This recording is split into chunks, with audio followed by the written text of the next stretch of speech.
Oke guys, kembali lagi bersama TPB Santu. Jadi sekarang kita akan ngebahas bagian terakhir dari aplikasi turunan nih. Nah, yaitu tentang persamaan diferensial. Nah, persamaan diferensial itu apa? Persamaan diferensial itu sebenarnya persamaan biasa gitu, adalah persamaan yang menyangkut sebuah fungsi. Nah, bedanya di sini dan turunannya gitu. Nah, jadi kalau misalnya kita biasanya kalau kita punya persamaan misalkan 3x sama dengan 6. Nah, ini kan cuma menyangkut fungsi x-nya doang. Nah, kalau di sini bisa menyangkut x aksen gitu. Nah, ini nih persamaan diferensial nih. Di mana x aksen adalah turunan x terhadap ya variabel tertentu, misalkan waktu atau apa. Nah, solusi persamaan diferensial adalah sebuah fungsi yang apabila distitusikan ke persamaan tersebut menghasilkan equilibrium gitu. Jadi sisi kanan sama kirinya sama. Jadi ya biar nggak bingung ini apa ya, misalkan 3f gitu, 3fx. Kalau x kan kayak independent variable, nah contohnya kayak gini.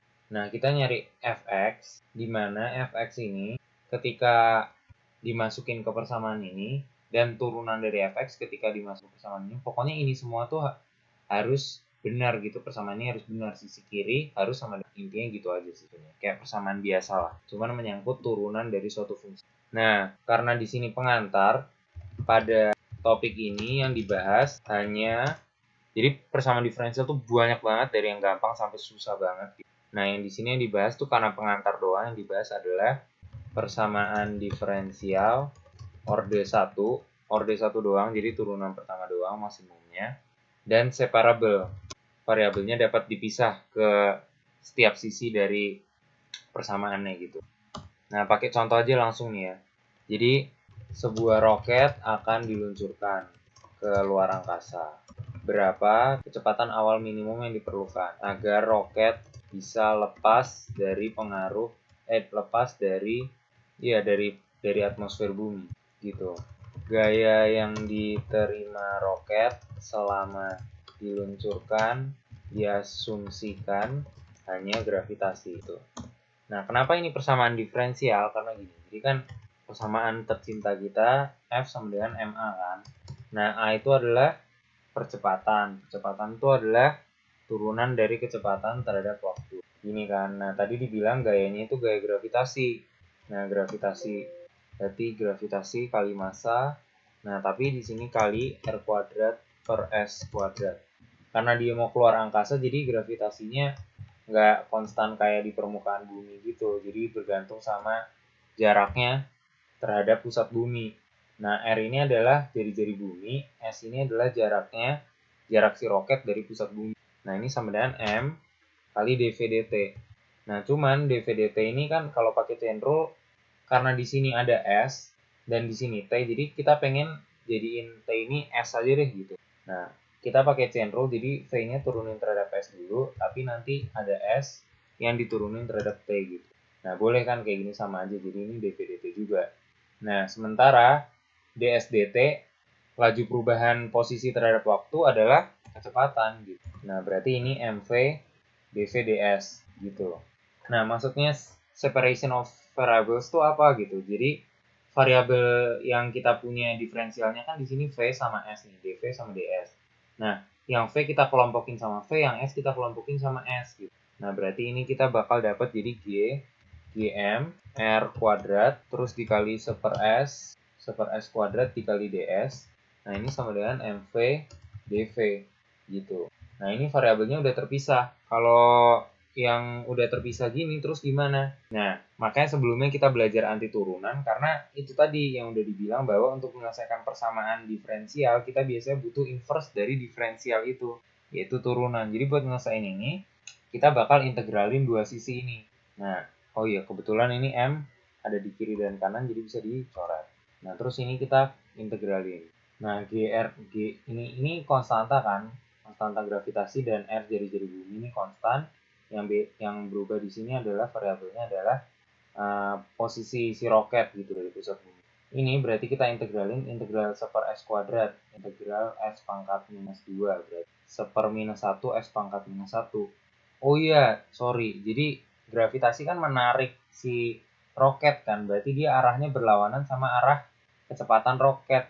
Nah, kalau ini berarti ini negatif karena persamaan ini ada arahnya. Nah, ini negatif. Nah, tadi setelah integralin, integral 1 S kan 1 S kuadrat adalah minus 1 S. Nah, minus sama negatif di sini jadi hilang, jadi ini adalah GR kuadrat bagi S. Nah, integral tak tentu tambah konstanta kan. Anggaplah ini konstanta 1 gitu. Integral V setengah V kuadrat. Setengah V kuadrat ditambah C2. Karena integral tak tentu. Nah, terus kita mau nyatain kita kan yang ditanya berapa kecepatan awal minimum kan. Nah, berarti kita mau nyatain jadi V kuadrat sama dengan apa gitu. Nah, berarti V kuadrat sama dengan 2GR kuadrat dibagi S ditambah 2C1 minus C2 minus 2C2. Nah, sebenarnya ini kan konstantanya kita nggak tahu angkanya kan. Maksudnya bisa berapa aja gitu. Konstanta tuh ya konstan, angka berapa aja gitu. Nah, ini bisa digabungin jadi satu C aja gitu. Nah, kayak gini. Nah, terus gimana cara kita cari konstannya? Pakai kondisi awal, initial condition, kecepatan awalnya. Nah, jadi saat berada di permukaan bumi, berarti ya di di bumi itu kan berarti jarak si roket terhadap pusat bumi kan sesuai jari-jari bumi kan. Saat berada di permukaan bumi S sama dengan R dan kecepatannya adalah kecepatan awal yang dicari itu. Nah, berarti kita bisa dapat bahwa kecepatan awal kuadrat masukin ke sini kan V0 kuadrat sama dengan 2GR kuadrat dibagi R ditambah C. Nah, bisa deh akhirnya kita dapat si konstanta itu adalah V0 kuadrat dikurang 2GR. Nah, jadi kita udah dapat nih C-nya sama dengan ini, masukin lagi C-nya ke sini. Ke sini persamaan umumnya si V. Nah, kita lihat nih dari ini persamaan diferensial, yaitu persamaan yang menyangkut sebuah fungsi V dan turunannya.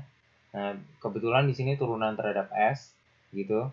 Nah, persamaan ini kita selesaikan untuk si fungsi yang kita mau. Jadi kita dapetin V kuadrat, jadi V sama dengan apa gitu.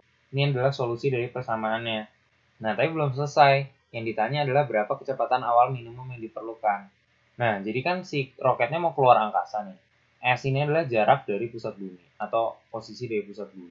Ketika dia di luar angkasa, posisinya gede banget, R-nya gede banget, sehingga sesuatu dibagi sesuatu yang gede banget itu 0, mendekati 0 ya kan. Jadi V kuadrat itu sisanya V kuadrat sama dengan V0 kuadrat minus 2GR. Nah, sementara dia tuh bisa pengen keluar dari atmosfer bumi gitu. Jadi nggak ketarik sama gravitasi, nggak kalah sehingga dia balik lagi, nggak pengen balik lagi ke bumi, jadi pengen bisa lepas gitu. Nah, berarti kecepatannya harus selalu positif kan? V-nya harus senantiasa positif. Nah, agar V-nya senantiasa positif, tadi kan ini 0 nih, kalau udah di dekat-dekat luar angkasa itu, di dekat-dekat luar atmosfer bumi, ininya 0. Nah, berarti tinggal ini sama ini. Gimana caranya ini? Ini bisa positif gitu, biar V kuadrat positif, maka ini juga harus positif dong. Nah, berarti ini harus lebih besar dari 0, harus positif. Nah, atau kita bisa dapat di sini akhirnya bahwa kecepatan awalnya itu harus lebih besar dari 2GR. Atau kita dapat bahwa kecepatan awal minimum yang diperlukan oleh roket itu harus lebih besar dari akar 2 kali gravitasi kali jari-jari bumi. Nah, ini itu kalau dihitung angkanya itu sekitar 5.793,64 km per jam. Nah, jadi roketnya itu harus diluncurin dengan kecepatan awal sangat kencang banget. Pas di permukaan bumi itu, roketnya pas launching ke atas, harus secepat ini, sehingga dia bisa lepas dari pengaruh gravitasi.